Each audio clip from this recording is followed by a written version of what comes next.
This week, In Defense of Ska would like to give a special shout out to Patreon subscriber Kevin WK. Kevin was our 69th subscriber, bringing our total to $311. Patreon is instrumental in helping us keep our podcast sustainable. We can't thank you enough if you already subscribe. And if you've been on the fence for a while, please join. It's only a few bucks. We have so many ideas we'd like to push forward with In Defense of Ska, and your subscription helps us move towards that goal. You can be like Kevin WK. Think about it. Patron 420, pushing our monthly goal towards $1,312. So think it over. And for now, on with the show.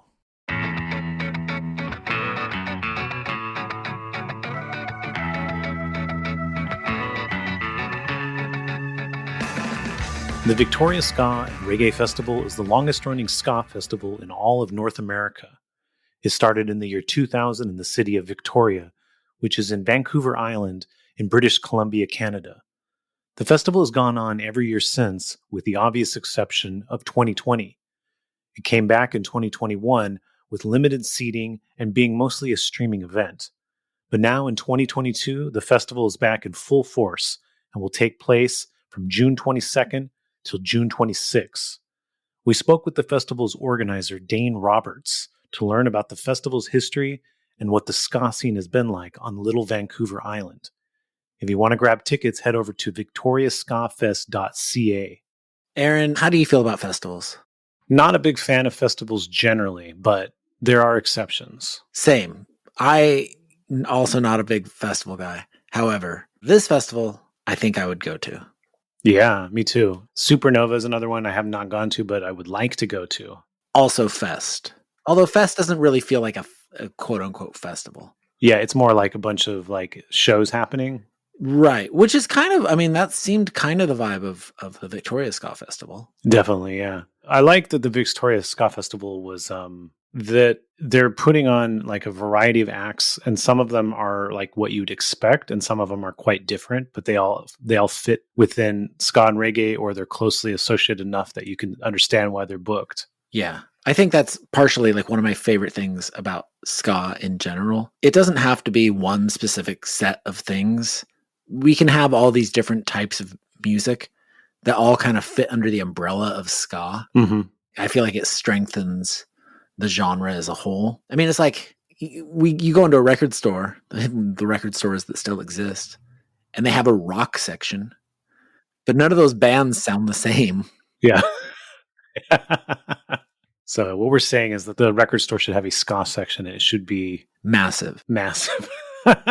So, Victoria, Canada is not that far from us. So maybe next year. Maybe we'll make it next year. Anybody want to sponsor us to go up there? Yes. Hit us up. So totally unrelated to this interview, I actually went to Victoria for the first time, like just a couple weeks ago. My wife and I just like, I don't know, we live in California, so we just wanted to go.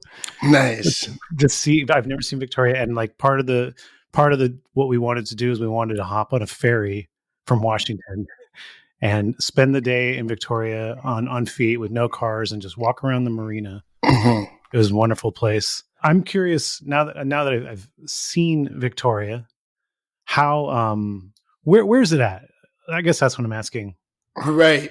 Well, when I first started it, I was in university, and I was like probably my first or second year of university, and I always wanted to get into like event planning and bringing people together. That was always my passion, and I decided to pursue a degree at UVic in leisure administration.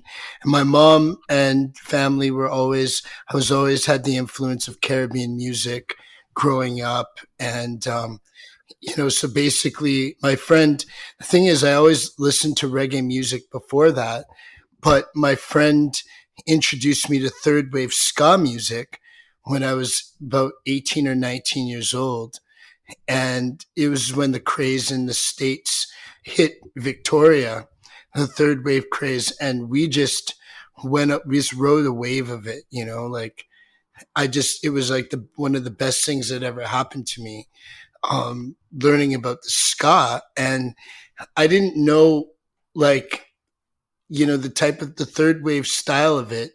I mean, I didn't even make connection that it had anything to do with reggae until I started to ask myself why I liked it so much. And then I looked up all the research about it, and I'm like, oh, that makes sense. So when you learned about ska, 90s ska, what were the bands that you really liked a lot? Well, I liked, let's see, well, Easy Big Fella, Hep Cat. What else? I liked the Toasters. I liked, and I mean, I liked the two-tone bands like the Specials. I remember Dr. Ring Ding, and all of those kinds of bands. Let's Go Bowling. Those are all those kinds of bands. Less Than Jake, Real Big Fish. Those were the bands that I was introduced to in terms of third wave ska. Yeah. And the Slackers as well. And I basically, I just took to it so much. And we had a band here called the Bombasts, that they were a third wave ska band that formed based on the excitement of the third wave movement. And they were packing clubs left, right, and center. And I just got in there as a promoter and became the ska dude, and just like started promoting ska bands. But before that, I'd been doing, or as I came up, I did also like reggae and steel drum and hip hop. So I just like producing music, but ska was really the number one kind of music. What would describe the Bombasts to us? What did they sound like? They were a 9-piece band, and this like really fast third wave ska, and they were more kind of like third wave jazzy. But there was another band before them called Pressure Cooker, who is a punk ska band, and they had like a lot of elements of third wave, but very influenced by punk music. And we used to go to all ages shows at different halls around town. And that was kind of like how that also was a foundation for enjoying and being part of the scene, because that's where the Bombasts started to do the same thing. Around the time that the Bombasts started, Pressure Cooker had just retired, and they had another band called the Defectors. So we made the first show I ever did where I put my money on the line was August 28th of 1997. And it was the Bombasts, Run Chico Run, and the Defectors, which was a smaller ensemble with members from Pressure Cooker. And it went well. And then after that, the scene started to grow and grow from there, because we were kind of like right at the height where we started to party and, have like regular girlfriends and, just having this thriving scene. We were creating a scene, packing clubs with this music. And I actually, the first time that we had the Victoria Ska Festival was in the summer of 2000, and it was with Pressure Cooker, and that was huge because they were the band that everybody loved so much that never thought would ever get back together. And I convinced them.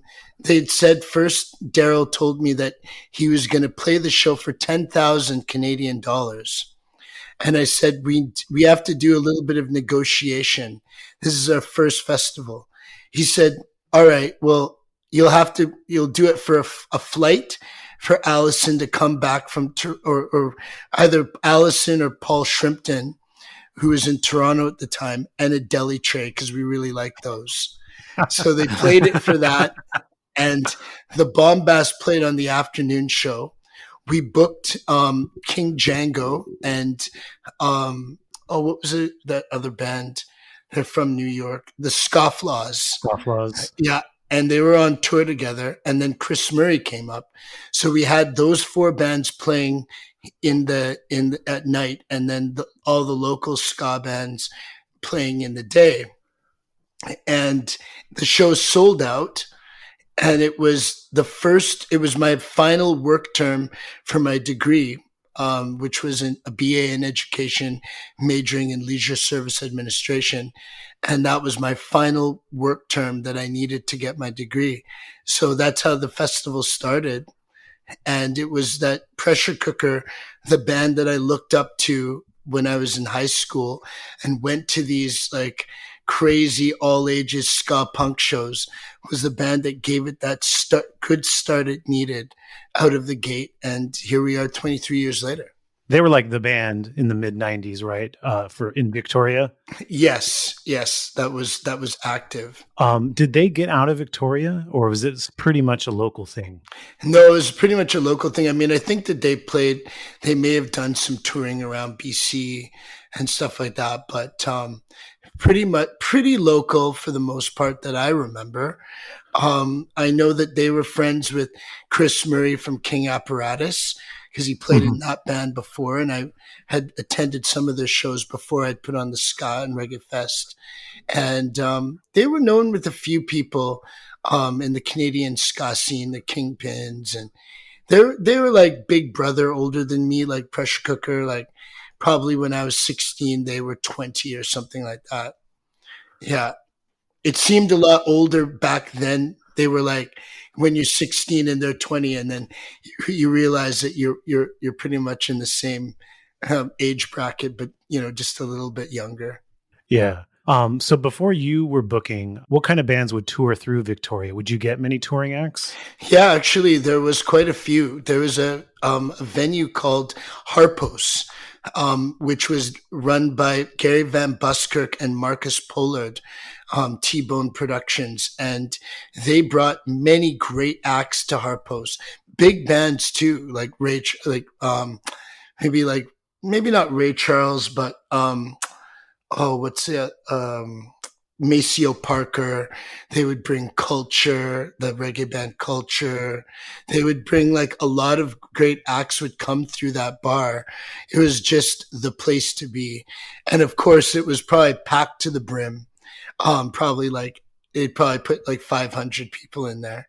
And back in the day, that was just, par for the course. And I remember we booked Easy Big Fella one time. And that was the first time that the biggest ska show I ever did. And it was at a venue called The Limit, which was a venue that was used after Harpos became more of a club venue. And we had like 550 people, where the legal capacity was more like 290 or something. You couldn't even move your arm anywhere in the whole bar. And I just remember we charged $6 in advance and $7 at the door. Those were the days. Yeah. And all the posters were painted. They were hand drawn, right? Or done with cut and paste. They could cut out characters, paste them, and photocopy it. Can you remember what the art looked like? Oh yeah. I could probably find some somewhere. I kept some of that artwork, and it was just like I'd get people to hand draw stuff, and if you used a computer when we did the Ska and Reggae Festival, we had the guy. His name was Martin Wales. And he had a comic book called Kindernot, and it was a comic book that was the mods against the Nazis. It was this ongoing saga, and he was one of the best illustrators in Canada. His name is Martin Wales, and he did the poster for us, and he hand drew it, but he was also good with the computer. So having a poster like that in 2000 was like, really big deal. Yeah. So you, before you were booking shows, you were co-hosting a radio show called Skankster's Paradise? That's right. Yeah. My friend Mathew Bishop the one that introduced me to third wave ska. He was the one that introduced me to the radio at CFUV 101.9 FM, which is a community campus radio station that still operates at the University of Victoria. And it's all volunteer run. And we used to party, and he had his radio shows at 6 a.m. So we would just party all night and then go and do the show and then go back to his house and pass out because his house was really close to the radio station. And oh man, those were some of the best days of my life.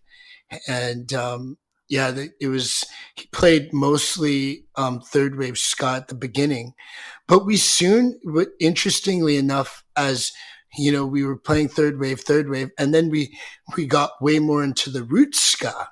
And another radio program emerged called Soundcheck, which did the more third wave ska, and Skankster's Paradise started to play more rootsy ska, more like, you know, traditional ska, like, you know, first wave. This was while you were in college, this happened? Yeah, this all happened while I was in college with the Skankster's Paradise. Yeah. Now, was it a thing where you guys would play music, or did you ever have guests come in? We would have guests the odd time because we had a couple shows, but the thing is that Matt and I's friendship was sort of short lived because he died shortly after we were friends, like probably within 2 years. Like he was one of my very best friends, and yeah, we did a couple shows together. I think we did like 3 shows together. And then like he died in the summertime of, what was it? 1990. It was in 98. Yeah, he died in 98. So, you know, I hadn't done the Ska Fest yet, but we'd been doing shows, because like the Ska Fest was a buildup of a lot of shows that we did with bands like Easy Big Fella, the Slackers, you know, all this coming up the line. Even Justin Hines and the Dominoes, I had done that. So that was kind of showing the transition. That was in the summer of 98 that I did that show. But Matt died, I believe, in August of 98. And it was really brutal, man. Like he was rock climbing with a friend, and he reached for this one part of the mountain, and his friend wanted him to hold him, who tried to hold him up, and he knew he was a pretty big guy, and he knew if he did that, he'd take him down, and he jumped for this one part and he missed, and he died, and he was like only like 20 or something. That's terrible. Yeah, it was really rough. And so basically out of his death was the inspiration for the Victoria Ska Festival. The other thing, you mentioned that it was like a final school project, right? Mm-hmm. And that your grade depended on its success. I heard that before. That's right. So wait, what were you majoring in that this was your final project? It was the degree was a Bachelor of Arts in Education, majoring in Leisure Service Administration. Amazing. Yeah. And it's like what they used the degree for, it was more recreation based, was most of the application that most people used it for. So it'd be like to be the administrator of a rec center, or to be the administrator for a township for the recreation department. People used it for the marketing of to be the marketing manager for the Vancouver Canucks, to work for Orca Bay, or they could use it to be one of the head planners of recreation at Whistler, the ski mountain, or they could use it for outdoor recreation, you know, and Parks Canada. But there is also the recognition that leisure is arts and culture. But at the time, there wasn't an arts and culture department. All the arts and culture went through recreation. So when I first started doing the Ska and Reggae Fest, I'd be dealing with Parks and Recreation, but then the city of Victoria created their own arts and culture department. So I've been dealing with them for many years, and I know that I feel like I could easily work at that level, and be one of those arts and culture municipal or provincial or federal people, but I have too much fun being the artistic and executive director for the Ska Society. Nice. Yeah, much better to be on the Ska Society. Yeah, I think so. It's brought me all around the world. I've been invited, like the Chamber of the Colombian government has flown me out 3 times to be a musical representative for Canada at different conferences and festivals. I've been able to tour with bands in Mexico. I've got to know bands from all over the world. Yeah. And we have a good working relationship now with all levels of government, and can create, have a significant place in the artistic ecosystem for arts and music in Canada. So your professor that said that you had to succeed in order to pass, Mm-hmm. did he give you something to measure? Like what did he consider success? He said if the festival flops, then you fail the work term. So you had to like make money, basically, right? It had to do well to, yeah. And I said, well, Dr. Hendy, his name was Dr. Martin Hendy. And I said, well, that's a good measure to judge me on, because as a promoter, that's the measure I'll be judged on all the time. Is if I can't do well at the show, then I'm going to lose money. Then I can't make a living. So that's you might as well mark me like that. Yeah. And then you're like pressure cooker. I gotta only pay you a deli tray because otherwise I'm going to stay in my class. My grade depends on it. If they got the asking price, it would have been half the festival budget. And it's kind of funny because the budget of the festival, the total, would have been half of what they asked, and that was with the festival selling out and selling as much beer as it could. So I kind of laugh about it, like it's kind of funny today. It's like, it could be, one band could be the whole of what the whole budget was back in the day, which is kind of funny. Yeah. So like I was saying, I went to Victoria. I got off with the ferry. We walked around the marina. We walked around the downtown area. Mm-hmm. So the first year, where was the shows at? Was it in that area or was it in a different part? Yeah, it was at Market Square. Oh, okay. Yeah, I don't think I went there. Yeah, which is on Johnson Street. And it's in the north end of downtown, which is not really that much further than the south end, because the downtown Victoria is quite small. But if you were to walk from the inner harbor, from the Parliament buildings, and walk down Wharf Street, and then you would eventually get to a street called Johnson Street. And then if you turn right, then you could get to the entrance of Market Square, which has all these beautiful shops, and it's made of brick and cobblestone and wood. Yeah. And they used to do concerts there in the courtyard back in the day. Who played there back in the day? Yeah. Well, we had, at the first festival, as I said, Pressure Cooker, the Scofflaws, King Django, and Chris Murray. And then the Bombas, and we had, what was it, other band called? Monkey Spanker. I'm trying to remember the other 2 bands. I can't remember the other 2 that played in the afternoon off the top of my head. But those were 2 that I remember.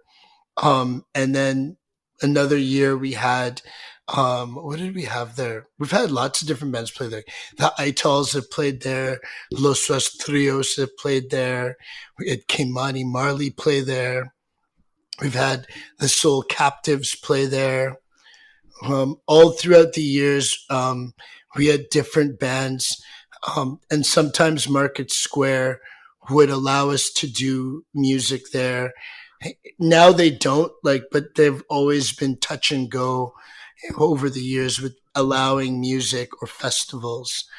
But we were able to use it off and on from the year 2000, and the last time we could do it was in the year 2011. Was the last time we could use Market Square. Did it just get to be too many people?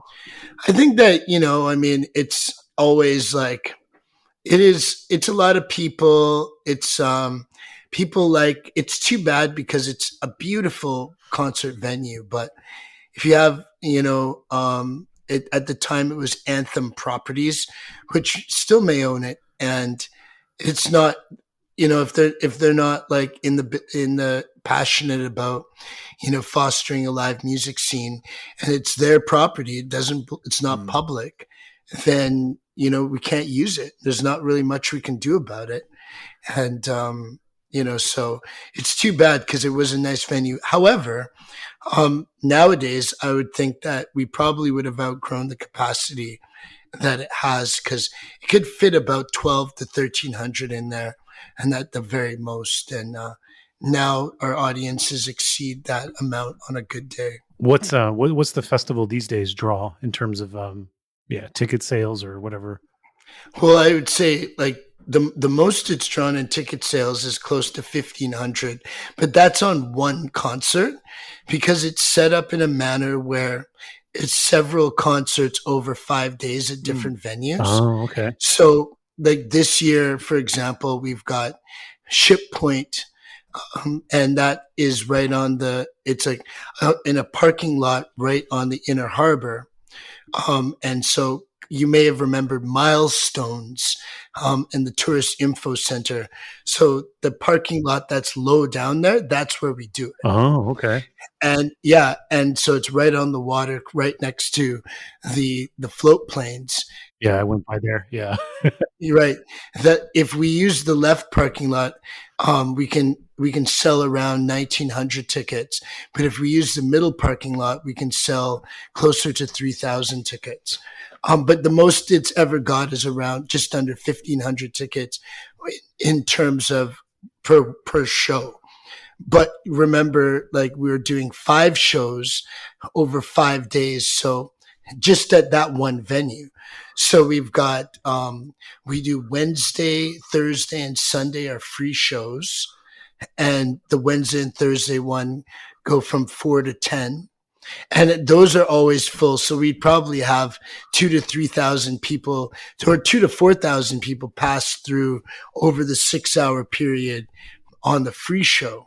We have a full packed harbor. When we have the ticketed show, it usually draws anywhere from 800 to 1,500, depending on the draw. But in addition to that, we have club shows. So we'll do a show on a Wednesday, and then we'll go to the club and do a late show because the harbor has to be shut down at 10 o'clock. So, one club might hold 300 to 400, and another one 500 to 600. So it's all multiple shows over 5 days. I see.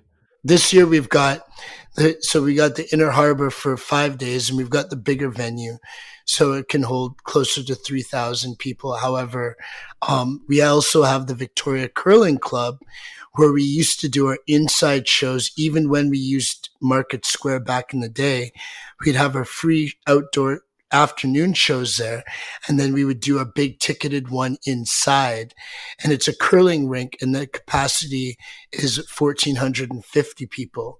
So it's like the Commodore times 50%. If you've ever known about the Commodore in Vancouver, it's like 50% bigger than the Commodore. So we're going to do two plays following the ticketed shows at Ship Point this year on Friday, June 24th, and Saturday, June 25th. We'll have 2 curling club shows, which will be all ages, following our 2 ticketed Ship Point shows, which go from 4 to 10 and 2 to 10, because the one from 2 to 10 is on a Saturday. So the free show and the paid show, are those the same bands or are those different bands? All different bands, all different. Every show is different. All different bands. So have you already announced who's playing? Like, can we hear who's playing the free show and who's playing the paid show? Oh yeah, of course. Of course. I remember them off by heart. Yeah. I booked them all. Wednesday, we've got Three Houses Down featuring General Faya from New Zealand, all 12-piece, all Maori reggae band. They're flying in directly from New Zealand. We've got another one called Street Pharmacy from their Métis-led from Ontario. And then Stephen Lewis and the Big Band of Fun from New Brunswick. And Checo and the Positive Rebellion from Duncan right here on Vancouver Island. And then we have another show after that on Wednesday, which is an international jam. We have curated a band that's going to work with other international bands that are there at the same time, and another local band. And then the next day we've got Kobo Town, who's like a calypso reggae band. They're like one of the main backing bands of Calypso Rose. We have an 18-piece ska jazz orchestra called the Capital Collective, which is the best players on Vancouver Island for ska and jazz music. We've got this band from Colombia called La Real del Sonido from Bogota, and Rude City Riot on Stomp Records from Vancouver. It just goes on and on. The ticketed show, there's a show after that at the club with Def 3, Phrase and Fauna, Blase Blase. The Friday ticketed show is The Wailers, Tanika Charles from Toronto, beautiful soul singer. We've got an indigenous, they call themselves Indigifunk, his band called Curtis Clear Sky and the Constellations. It's just it's packed. If you look on the website, you see them all. Yeah.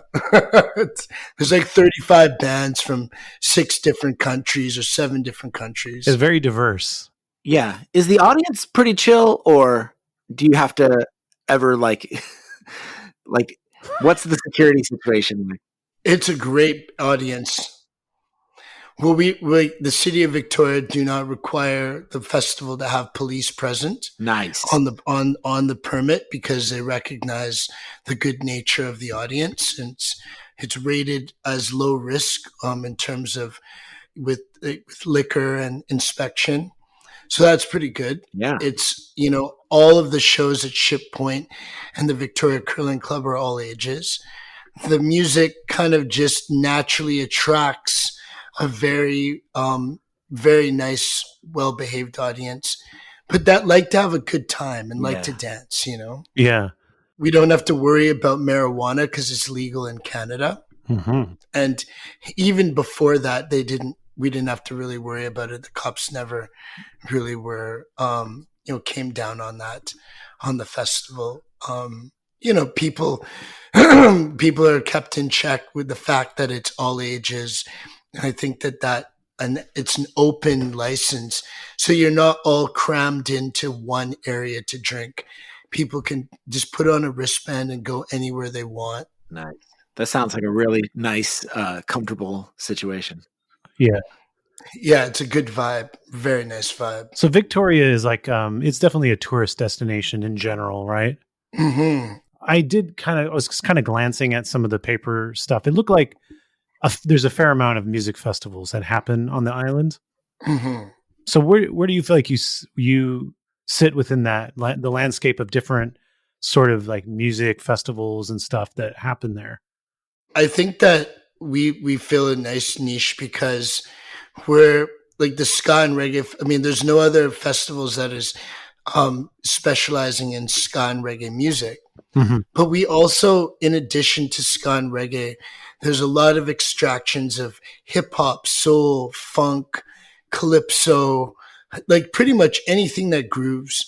In some years we'll have punk. This year we don't, but it's just like music that people like to dance to. That's fun. Usually there's something for everybody. And I find that there's the jazz festival happens at the same time, but they have a much older audience, and their tickets are more expensive, and a lot of their headlining shows are in theaters. Like they'll have like Buddy Guy, but it's in a theater for like $115, right? Yeah. So it's like, I feel our festival is really good for people that are like in their 20s to 40s, or young-minded people who are in their 50s to 70s. Yeah.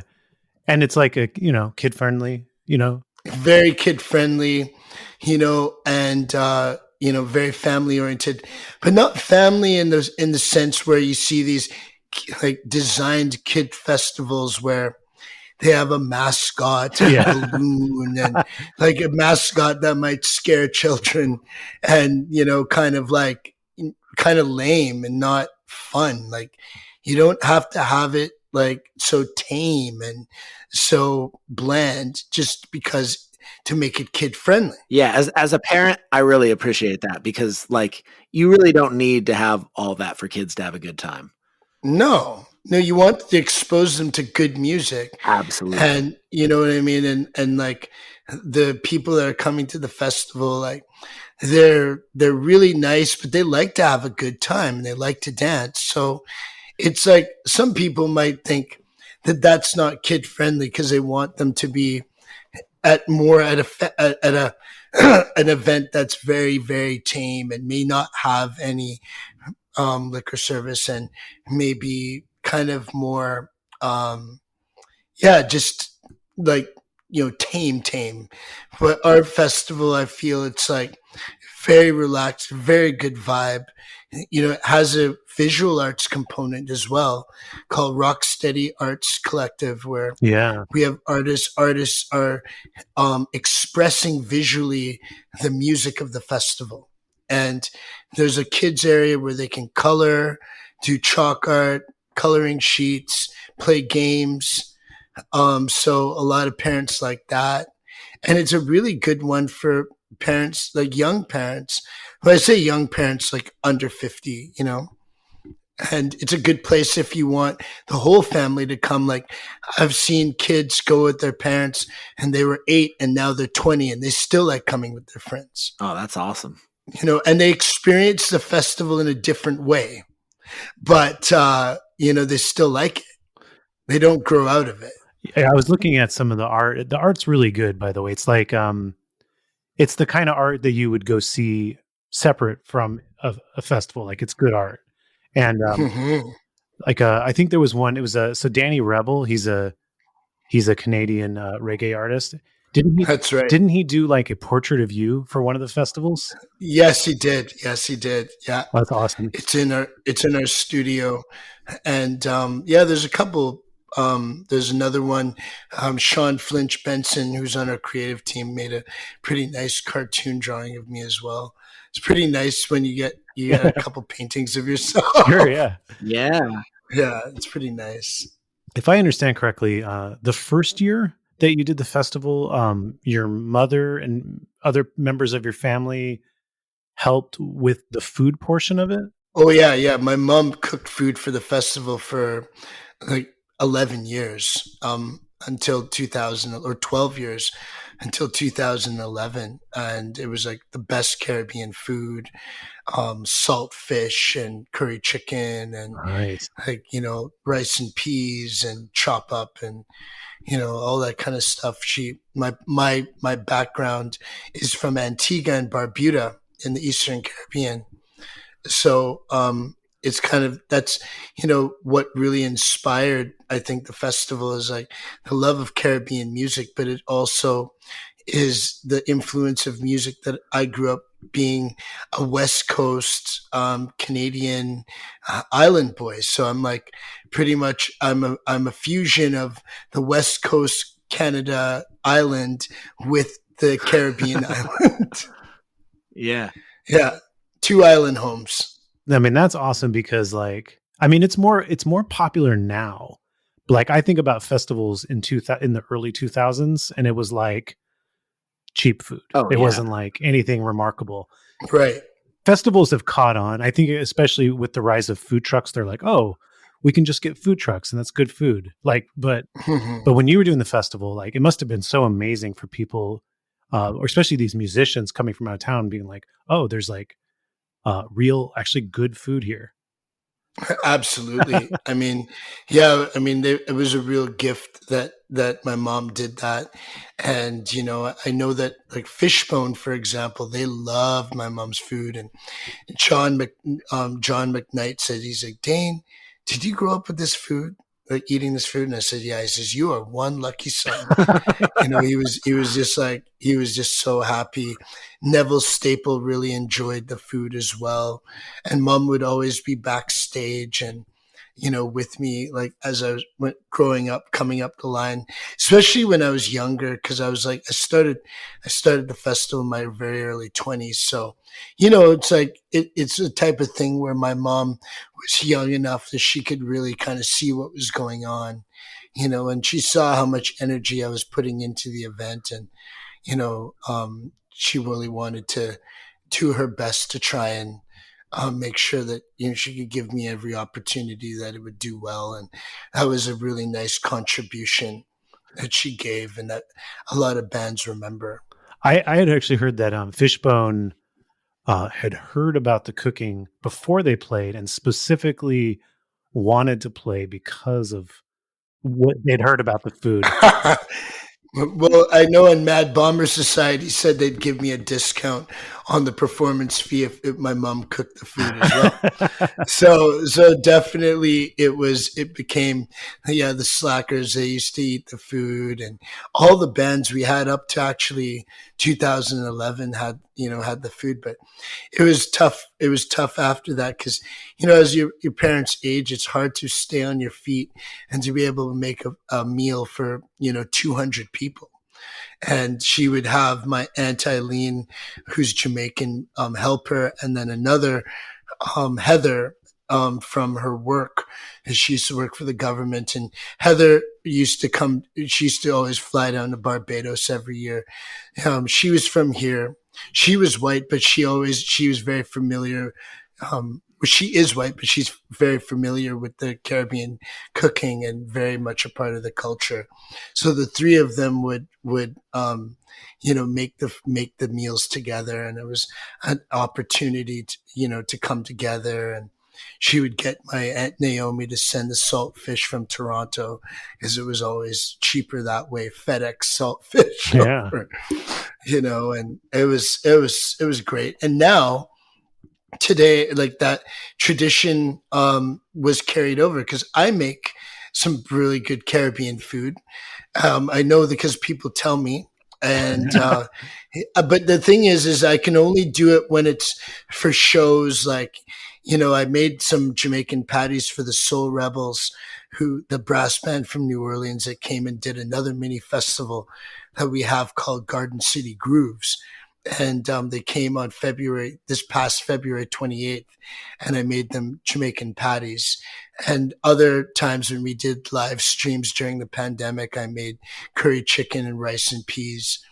And I know how to make saltfish. But on Ska and Reggae Fest, the spirit of the quality of food is upheld. But it's not always my mom doing it, and I can't always do it because I'm busy with, tending to 7 bands a day, coming from around the world. But, I think that the quality of the food, we still offer to our VIP patrons. We have a guy named Eric Holden, we count from the Rocksteady Arts, but the culinary Rocksteady Arts. And he makes food look like artwork and makes fancy dishes that are reflecting upon the countries of origin of where the bands are from. Oh, that's rad. That's really cool. Yeah. And so the people in the VIP, they get stage side viewing, and then they get to eat these beautiful snacks that accompany the service. You did the first year as a project. Mm-hmm. It was successful. Did you know immediately that you were going to continue? Or what was the process to thinking like, okay, let's try it again? Well, I mean, after the first year, it was so successful. I said, I thought automatically I wanted to try it again, but it was way harder the second year because we didn't have pressure cooker, and because third wave ska completely tanked, like in the early, like it had been becoming way less popular in the States when it hit Victoria and Vancouver. Like it was way less popular in the States already. And people were like, the next one was emo. Like a lot of people that were into ska, like started to listen to emo. So I remember the attendance dropped significantly in subsequent years after that. But we loved the music so much, we didn't care. We just said, we love this music. We love this people. And I remember I used to have to work full time.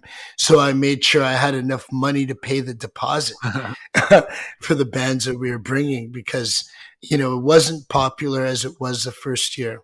And but we still stuck with it. And then despite the dip in popularity of ska, it kind of created its own momentum and its own name for itself just because we knew that the music was good and it wasn't just, a fad or a trend to us. It was something that was long lasting. And there's a reason why people love ska so much. And it's because it's solid, good music. And it was like the music that Bob Marley made before he, that led to rocksteady and reggae. Yeah. And so many offshoots. And that's why it lasts and it belongs with those long-standing other genres that we all know so well, such as jazz and reggae. I love that it feels like wherever you go, that ska, the people that are involved with it create a tight-knit community. Mm-hmm. Yeah, that's true. It's true where Adam and I live in like the Bay Area, California. It's true with you in Victoria with this festival. It's like, it's a tight knit community. It's people who love it. And then they pull together to make it happen. Yeah. And hearing that you were paying the deposits and the lien years out of your own pocket, that's huge.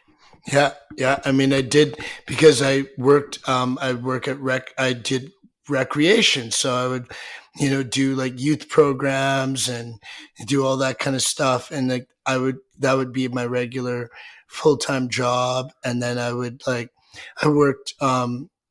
worked for did like a little government job for a summer one time. And I would just find a way to be able to to make it happen. And I had my own company.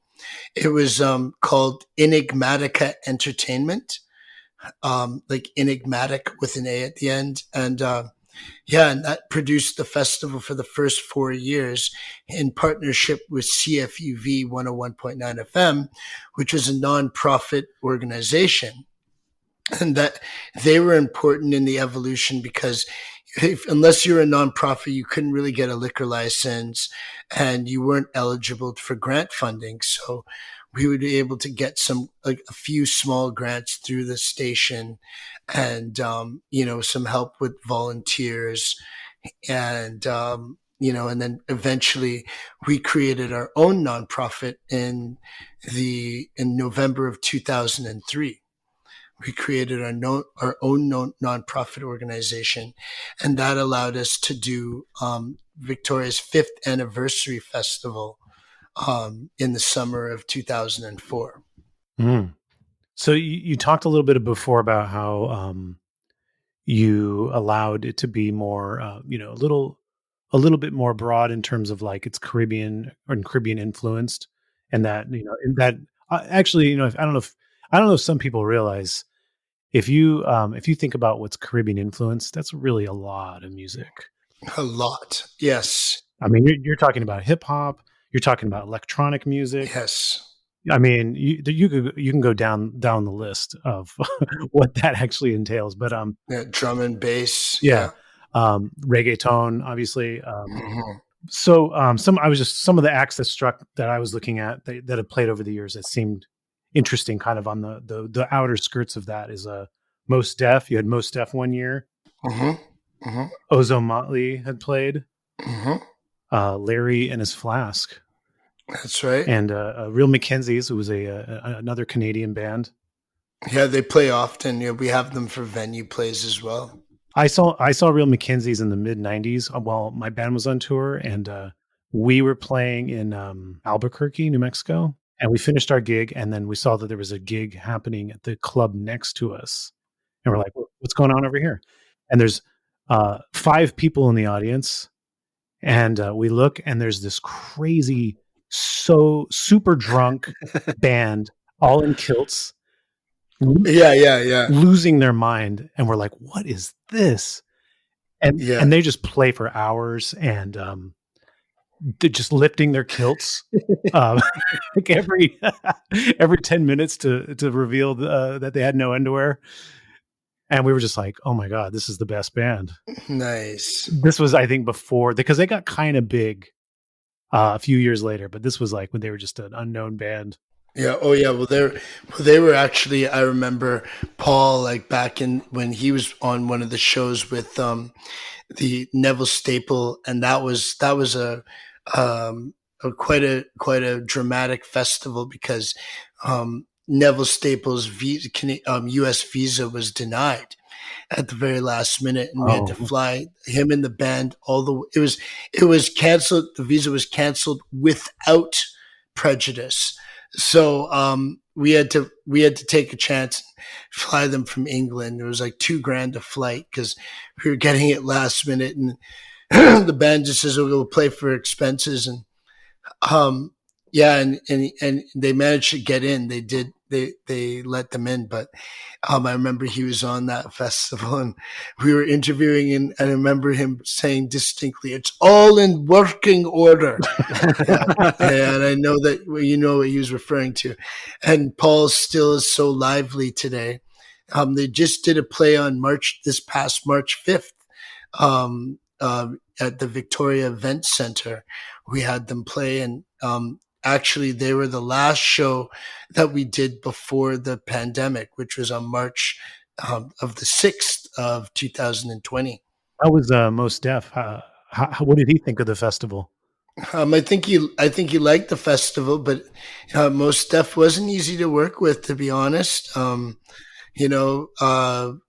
Expensive, and at the time, he was. I guess he had just done a video to protest the detainees at Guantanamo Bay. And that was done within a couple of weeks of the festival. And I remember Khalil, the managers, did not allow us to him to be quoted about it or talk about it. And he had just, that was around the time he had just changed his name to Yassine Bey. So it was a transition from Mos Def to Yassine Bey. But we were kind of put in a corner. The reason that we did that was because we had some very stiff competition. We were going to book Rancid, and they were in Vancouver the same weekend.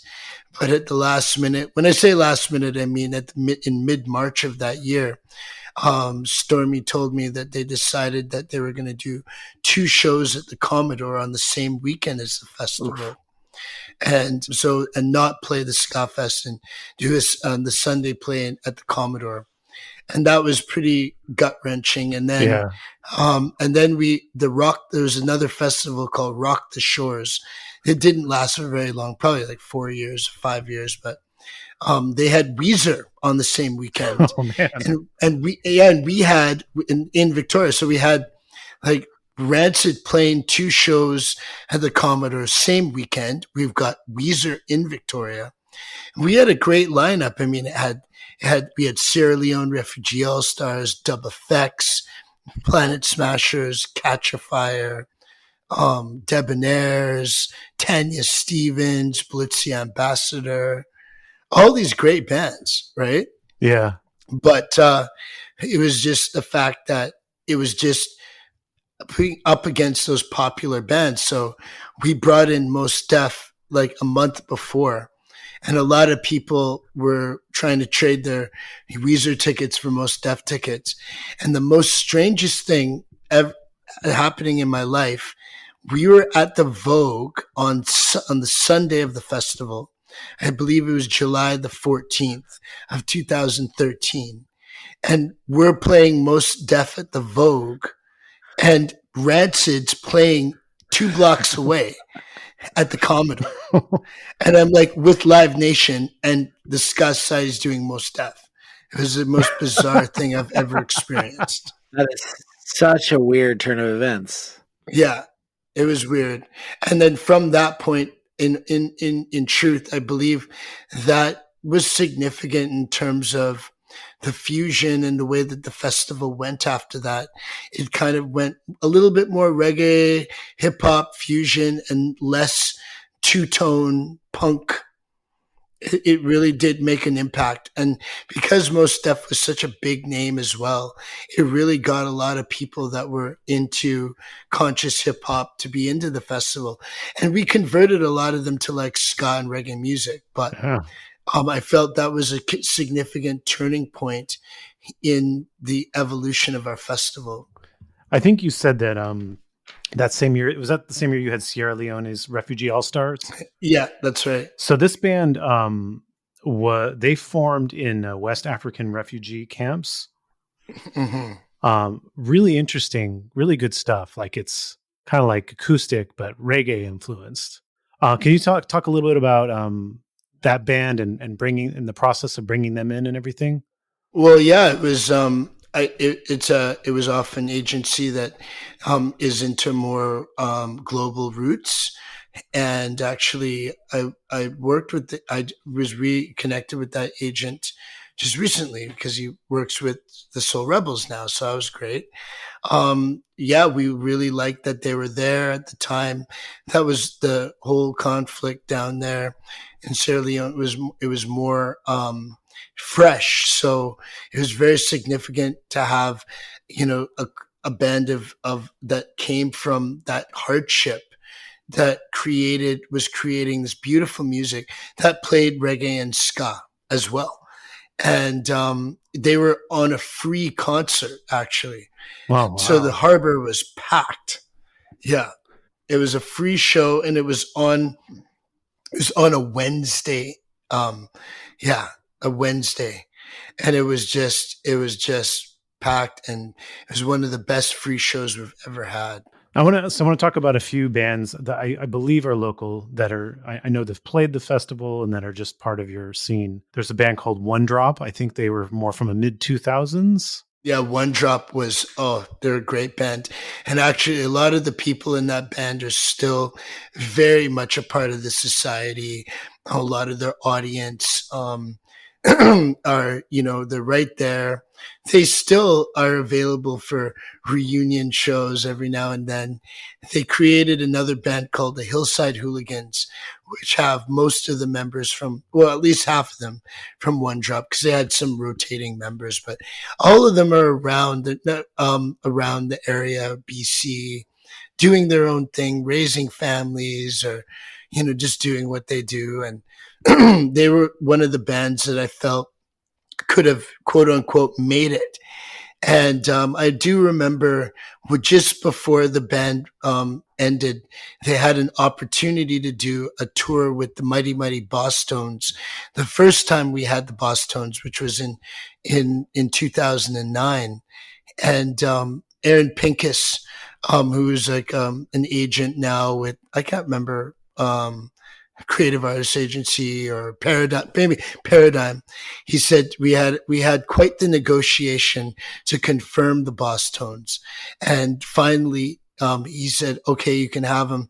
He says, "Yeah, who do you want to have open for them?" And I did want to have One Drop, but they had just tapped themselves out and had gone on quite a tough California tour, and they just were on their last legs. But I felt if they had a little bit more together, and they went on that tour, man, they would have really killed it, because I know that Dickie Barrett really liked them. And he even said so when the first time we picked him up at the airport, and we had a mixed CD, and he said out of all the bands, I remember the driver said that he liked the One Drop the most. So they kind of more lean more reggae, but they have like punk and ska elements too. No, I would say they're kind of like 50-50 punk.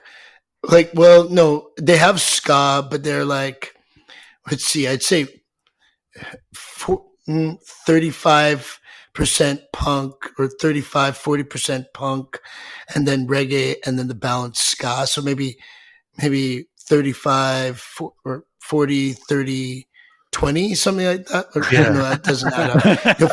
40, 45, 25, 30, or 45, 30, 20, 25. Yeah, something like that. Like they have ska in them, but it's like probably 20%. And then punk is like close to half. And reggae is like a big influence. They like old school reggae. They do like Yellow Man Cover, and they really they love reggae a lot, but more the classic stuff. But and the roots reggae, and they like Morgan Heritage. And I discovered through their scene that if I couldn't book reggae, I could still get punks to come out listening to classic reggae. And I always felt that was an interesting phenomenon, that you can get a punk person to go to classic reggae, but not as much the contemporary style. But if it had that classic reggae root style, a lot of them would still go to it. Sure. Mm-hmm. Now there's another, there's Grossbuster is another one. Yeah. Nathan Cummings. Yeah. Grossbuster is a producer. Yeah. He's like a producer, DJ. I'm going to say DJ, like he gets up there, and yeah, he's like a DJ. He used to be the lead singer of one of the lead singers of One Drop. Him, Nathan Cummings, and Brandon Leahy. And they were both like the singers. I mean, it had many singers like David Snow, who used to play, I think it was David Snow on bass or guitar. I'm trying to remember. Think bass. I'll probably get in trouble, but yeah, but he had a set of pipes. David Snow, and then Brandon Leahy, who still is with Hillside Hooligans. He has a set of pipes, and he plays the saxophone. And then Nate is like a piano master, but can play other instruments, but piano is his main thing. But from that talent, he can create all sorts of samples, and he's into dub music, and he's into just creating music more electronically, but still keeping the tradition of reggae and hip hop in that vein. Some of his beats are really interesting because it does feel like he found this middle ground between hip hop and reggae. That's right. And it's pretty cool stuff. I have a note here. I don't remember why I wrote it, but I have a note here that says Cherry Poppin' Daddies, and then it says something about shock. What am I? Yeah. Why did I write this? Well, it was at the curling club. It was so funny one time. We understand we did the curling club for probably like 11 years before this happened. But the guy, there was something with one of the breakers, something, and he got shocked, and he came off stage. They told me they were happy. I was lucky that he was fine, and he went back on stage and played the show. And they didn't play for a while, but they did play in the 2019, which was the last time that we were able to have the festival in person. So I think that they got over it. It took a little while, but they really loved the festival. So I was happy that they came back again.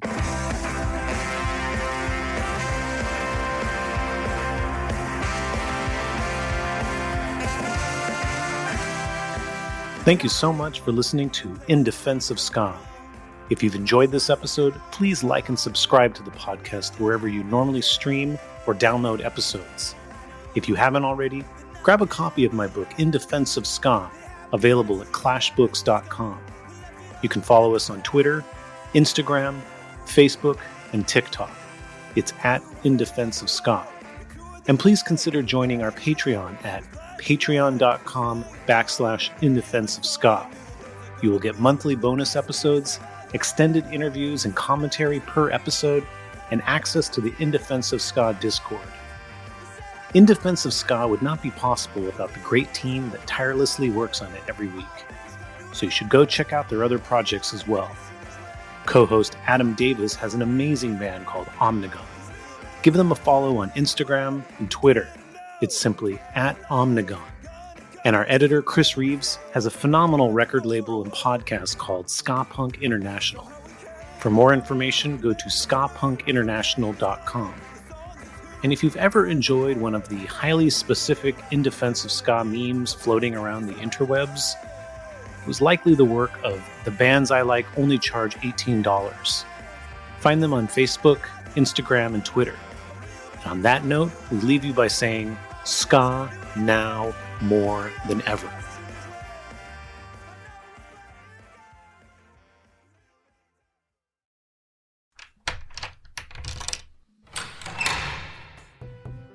Are you in a band with a new album coming out?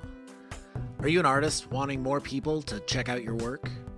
Is there an event you want to promote?